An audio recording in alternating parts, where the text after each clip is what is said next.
Je ne pense pas que je travaillerai à nouveau. Laissez-moi vous dire pourquoi. Je m'appelle Anna et je vis l'un des moments les plus traumatisants de ma vie. Ça a commencé hier quand je cherchais un nouvel emploi dans les annonces. Je vis dans un logement social et j'étais au chômage. Alors une annonce a vite attiré mon attention. « Assistant de plateau », disait-elle. Je devais juste appeler et donner mon nom et adresse. Alors c'est ce que j'ai fait. « Bonjour, j'appelle pour le poste d'assistant de plateau. Est-il toujours disponible ? » ?»« Bonjour. Oui, il l'est. »« Puis-je avoir votre nom et adresse ?» C'était une grosse erreur, mais j'ai donné mes coordonnées à l'homme au téléphone et il m'a dit que je pouvais commencer tout de suite. Il m'a donné l'adresse de l'entrepôt et j'ai pris un bus pour y aller. À mon arrivée, l'air était imprégné d'odeurs de moisissure et de décomposition. Le sol était jonché d'objets cassés et abandonnés. J'ai eu le sentiment que ce ne serait pas le job auquel je m'attendais. Le grand et imposant directeur m'a accueilli. En levant les yeux, je ne pouvais m'empêcher d'être mal à l'aise face à son apparence. Sa peau était d'une couleur grise tachetée et jaunâtre, et ses yeux ressemblaient à ceux d'un serpent. Ses lèvres très fines s'incurvaient vers le bas, comme s'il fronçait toujours les sourcils. « Tu es l'assistant de plateau, c'est ça ? Ton boulot est de déplacer les meubles et accessoires quand on en a besoin. N'ouvre aucune boîte. C'est la règle numéro 1. D'accord, ça se tient. » Pourtant, je restais mal à l'aise, mais le manager a été rapide et bref dans ses explications et j'ai vite commencé à travailler. Je n'avais même pas remarqué qu'il m'avait suivi jusqu'à ce qu'il soit juste derrière moi, me regardant déplacer cartons et meubles. Au fil des heures, le manager m'a laissé terminer mon travail et a complètement disparu.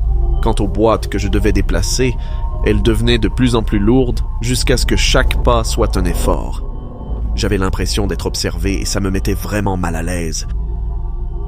Je n'ai pas pu m'en empêcher, j'aurais été en sécurité si je ne l'avais pas fait, mais tu comprends que je suis curieux et j'avais besoin de savoir ce que je déplaçais. Alors j'ai ouvert une des boîtes. Des chips de polystyrène se sont répandus. J'ai reculé face à l'odeur qui s'échappait de la boîte, une puanteur pourrie et écœurante. Et puis je l'ai vu, une main en décomposition et mutilée, dépassant des chips d'emballage. À cet instant, j'ai entendu une voix derrière moi. C'était le directeur. Il m'a hurlé dessus, la rage emplissant sa voix. « Qu'est-ce que je t'avais dit à propos de toucher les boîtes ? Je t'ai dit de ne pas toucher aux boîtes. » Dans sa main, il tenait un pied de biche qu'il agitait violemment vers moi. « Tu es viré. Viré. » Il m'a attrapé brutalement par le bras et m'a traîné, me débattant, dans une arrière-salle. Il m'a poussé sur une chaise et a menotté mes mains aux accoudoirs de chaque côté. Il a soupiré. « Que fais-tu ? Laisse-moi partir. »« Non, non, non. Je ne peux pas faire ça. Tu es témoin maintenant. Je t'aurais laissé transférer mon produit et bien payer pour ça. Mais maintenant que tu sais ce que je fais, je ne peux plus te faire confiance.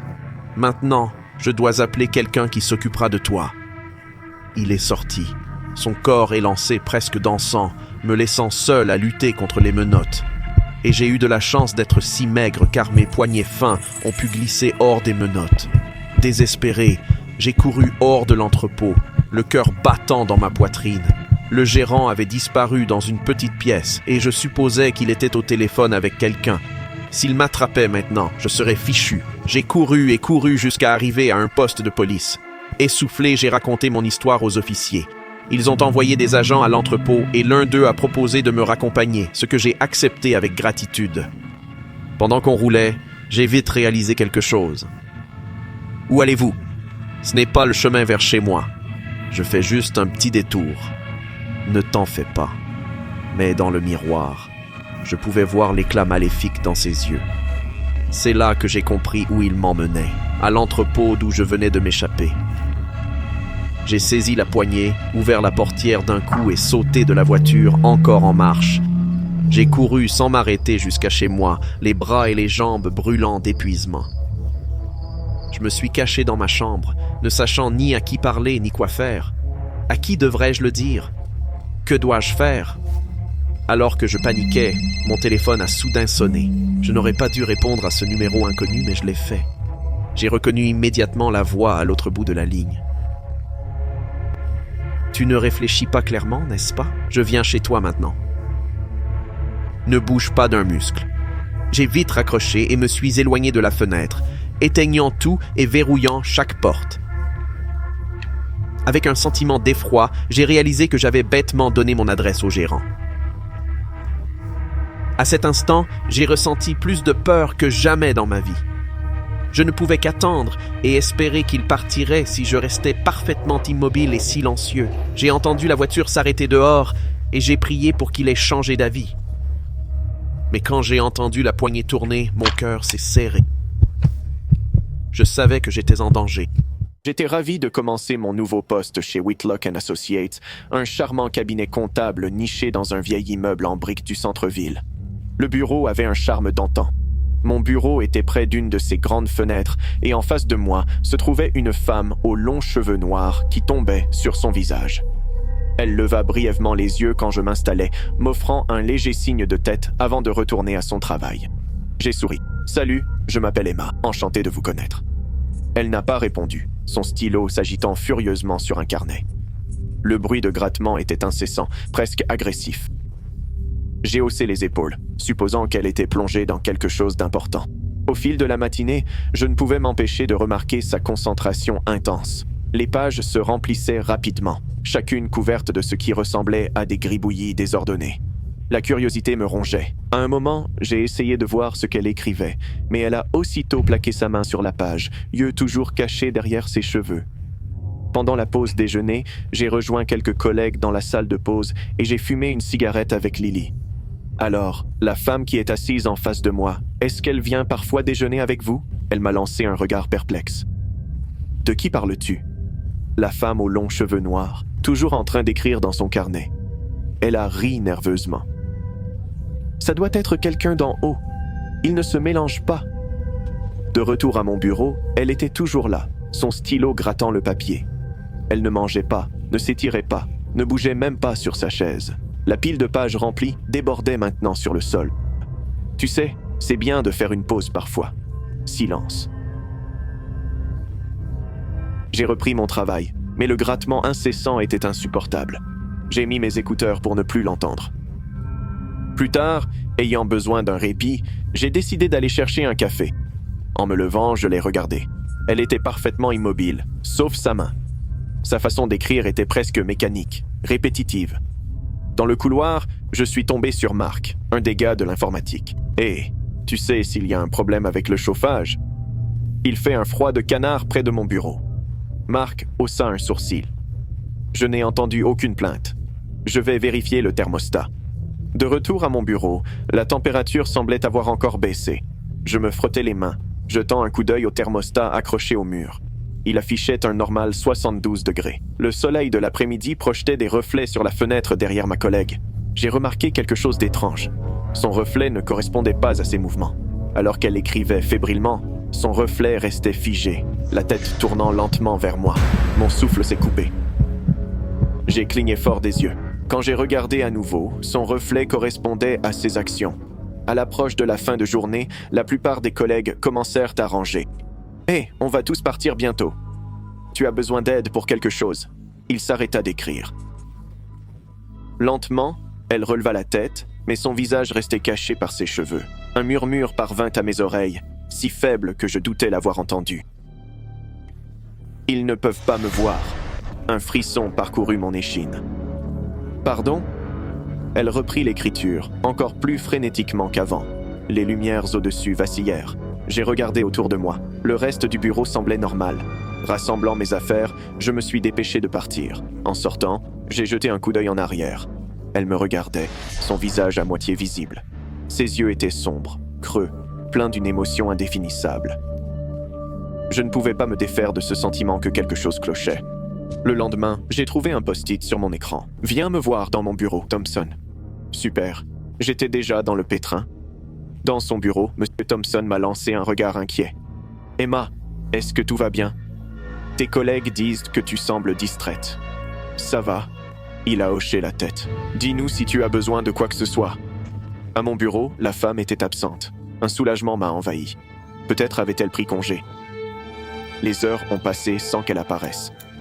Concentré sur un tableau ennuyeux, les lumières ont encore vacillé. L'écran a buggé, affichant des symboles et chiffres aléatoires.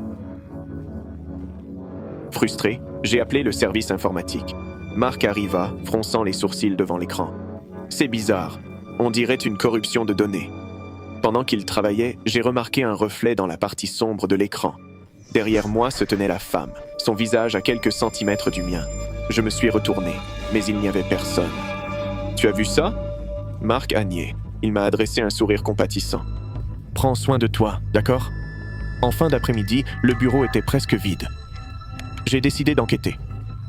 Je me suis approché de son bureau. Le carnet était là, couvert d'une écriture frénétique.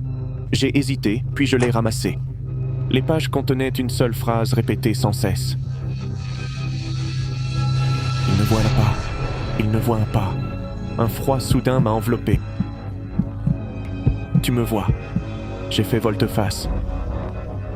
Elle se tenait juste devant moi, ses cheveux ne cachant plus son visage. Sa peau était pâle, presque translucide, ses yeux creux et remplis de désespoir. J'étais comme toi. Nouvelle. Enthousiaste. Que s'est-il passé ? Des larmes coulaient sur ses joues. Ils m'ont poussé trop loin. Il ne voit pas. Il ne voit pas. La pièce s'assombrit. Les lumières du bureau explosèrent, plongeant la pièce dans l'obscurité. Je reculai en titubant, trébuchant sur une chaise. Quand j'ai levé les yeux, elle avait disparu. Les lumières de secours s'allumèrent, je ne pouvais pas bouger. Quelques jours plus tard, après avoir pris du temps libre, je suis retourné récupérer mes affaires. Je ne pouvais pas rester là. En rangeant, j'ai trouvé une petite enveloppe sur mon bureau. À l'intérieur, une photo fanée de la femme, souriante, entourée de gens lors d'une fête de bureau. Au dos, un nom était griffonné. Helen Brooks. Je me suis approché de M. Thompson. « Monsieur Thompson, qu'est-il arrivé à Helen Brooks ?» Il se raidit, les yeux plissés. « Où as-tu entendu ce nom ?» Je lui ai montré la photo. Il soupira lourdement. « Helen était employée ici. Elle nous a quittés il y a quelque temps. Pourquoi personne ne l'a mentionné ? Elle a sauté de la fenêtre où tu es assis après qu'on lui ait refusé une promotion méritée. Un autre manager alors. Elle n'arrêtait pas de dire « Il ne me voit pas. Ce n'est pas quelque chose dont on parle. » En quittant le bâtiment, j'ai jeté un coup d'œil à la fenêtre près de mon bureau. Pendant un instant, j'ai cru la voir debout là, à regarder. Puis, elle s'est estompée comme une ombre au soleil. Je ne l'ai jamais revue. Peut-être avait-elle l'impression que quelqu'un l'avait vue et qu'elle avait enfin trouvé la paix. Je travaillais comme aide-soignant dans une maison de retraite. S'occuper des personnes âgées peut être épuisant et triste à la fois. Les voir sur leur lit de mort, demandant des nouvelles de leur famille qui viennent rarement, me brisait le cœur. Mon chef me disait souvent de ne pas trop m'attacher aux patients car ça pouvait faire mal, mais j'ai toujours été quelqu'un de sensible. Un jour, une nouvelle patiente nommée Diane est arrivée dans notre établissement. Elle souffrait de démence et avait déjà 75 ans. Chaque patient, surtout les plus fragiles, a des soignants spécialisés dans leur domaine, et c'est comme ça que j'ai rencontré Miles. Il était responsable principal et avait une personnalité plutôt bizarre. D'abord, il avait un physique particulier, pas très agréable à voir, et les autres employés l'évitaient un peu. J'ai entendu qu'il était très dur et strict avec les nouveaux. Comme j'étais la nouvelle dans l'équipe, j'étais déjà nerveuse, et quand on m'a assigné à travailler sous Miles, j'ai failli faire dans ma culotte. Avant l'arrivée de Diane, Miles m'a convoqué dans son bureau. « Puis-je entrer, monsieur ? » « Ne me fais pas perdre mon temps, idiote. Entre, c'est tout. » Je suis entré. Miles m'a examiné de la tête aux pieds, et ça m'a donné des frissons. Ses yeux grands ouverts rendaient le contact visuel très bizarre avec lui. « Alors c'est toi la nouvelle ? » « Oui, monsieur. »« Eh bien, au moins tu es agréable à regarder. » J'ai saisi le sous-entendu, mais étant nouvelle dans ce poste, j'ai gardé le silence. Ce n'était rien de nouveau pour moi en tant que femme, alors je l'ai ignoré. Miles m'a remis le dossier médical de Diane et m'a expliqué mes tâches quotidiennes. D'après ce que j'ai compris, Il allait rester dans son bureau à se détendre et je ferais le travail de 2 personnes. J'étais payé à la fin de la journée, donc ça ne me dérangeait pas. Diane était très gentille et probablement la patiente la plus facile à gérer. Elle ne faisait pas de crise, car elle se souvenait à peine de ce qu'elle voulait. Je la réveillais puis lui préparais un bain. Je la nourrissais et lui lisais des histoires pour qu'elle puisse s'endormir. Elle ne se souvenait pas de mon nom, mais en 1 semaine, elle a reconnu mon visage. Un jour, pendant que je la baignais, j'ai vu des bleus sur ses poignets. Ça m'inquiétait car j'étais sûr qu'elle n'aurait pas pu se les faire elle-même. J'ai pensé en parler à Miles avant d'aller voir le superviseur principal. En entrant dans son bureau, je l'ai vu assis près de Rita, une soignante, lui souriant bizarrement. En voyant Rita passer de la peur au soulagement, j'ai compris ce qui se passait. Miles la mettait mal à l'aise comme il le fait avec toutes les filles. Que veux-tu? Tu ne peux pas frapper? Je pensais que ce serait une perte de ton temps. Je vois que tu es occupé, mais je dois te parler de Diane. Le visage de Miles devint rouge de colère. Il ne s'attendait pas à ce que je lui réponde comme ça. Il regarda Rita puis la porte. Rita comprit le message et, comme un oiseau libéré de sa cage, elle s'éclipsa de son bureau en un instant. Ça a intérêt à être important, sinon je vais... Diane a des bleus au poignet. Je pense que quelqu'un lui a fait ça. Oh, ce n'est rien. Elles deviennent parfois agaçantes, alors on doit les recadrer de temps en temps. Là, ma mâchoire est tombée. Qu'est-ce que tu veux dire? Tiens-t'en à ton travail, tu comprends ça? Oui. Bien. J'ai quitté son bureau avec tant de questions en tête. Je savais que Miles avait un lien avec les bleus de Diane. Est-ce celui qui les lui a fait?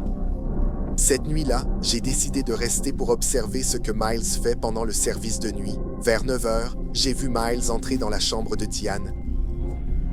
Je l'ai suivi discrètement. La porte était entr'ouverte, je pouvais donc facilement voir à l'intérieur. On pouvait entendre les faibles cris de Diane venant de la chambre. Non! Arrête ça! Tu me fais mal! S'il te plaît! C'est une vague, c'est tout! Profites-en! Arrête, s'il te plaît! J'ai peur! Diane était allongée sur son lit et Miles le secouait violemment. Ses yeux s'écarquillèrent de joie cruelle, observant le comportement traumatisé de la vieille dame.